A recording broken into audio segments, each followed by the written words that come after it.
অনির্দিষ্টকালের জন্য বন্ধ থাকা সাভার, আশুলিয়া ও গাজীপুরের পোশাক কারখানাগুলো খুলেছে। এতে স্বস্তি ফিরতে শুরু করেছে তৈরি পোশাক খাতে। সাভার, আশুলিয়ায় সকাল থেকেই কারখানাগুলোতে দলে দলে নিজ নিজ কর্মস্থলে যোগ দেন শ্রমিকরা। এদিকে শিল্প অধ্যুষিত গাজীপুরেও তৈরি পোশাক খাতে স্বস্তি ফিরতে শুরু করেছে। এর আগে কয়েকদিন ধরে বিভিন্ন দাবিতে আন্দোলন করছিলেন বেশ কয়েকটি শিল্প কারখানার কর্মজীবীরা।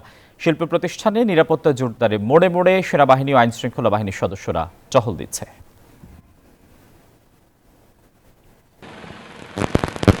আপনাকে ধন্যবাদ। আপনি যেমনটি বলছেন, এই মুহূর্তে রয়েছে আশুলিয়া, এবং আশুলিয়ার যে পোশাক কারখানা রয়েছে 1800 প্লাস, এর মধ্যে 1800 কারখানার মধ্যে কিন্তু 52টি কারখানা কিন্তু এখন বন্ধ রয়েছে, এবং অনির্দিষ্টকালের জন্য যে কারখানাগুলি ছিল তার মধ্যে কিন্তু 22টি কিন্তু এখন বন্ধ রয়েছে। এছাড়াও কারখানা কিন্তু এখন চলছে, এবং স্বাভাবিক গতিতে আমি যে কারখানায় রয়েছি এবং সেই কারখানা কিন্তু এখন কার্যক্রম চলছে। এবং আমি যদি একটু নিরাপত্তা নিয়ে আপনার সাথে একটু কথা বলতে চাই, এই মুহূর্তে আপনাদের নিরাপত্তা জোরদারের কি ব্যবস্থা করেছে?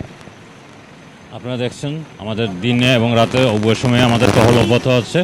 আমরা ফ্যাক্টরির ভিতরে যে শ্রমিক এবং মালিকদের, বিশেষ করে মালিকদের সাথে শ্রমিকদের দাবি দেওয়ার যে বিষয়গুলো, এগুলি যতটা সম্ভব কমায় আনার চেষ্টা করছি। দূরত্বটা দুই পক্ষকে বসিয়ে তাদের এই সমস্যাগুলো সলভ করার জন্য আমরা চেষ্টা অব্যাহত রেখেছি।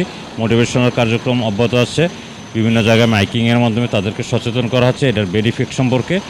এই ধরনের বিভিন্ন কার্যক্রম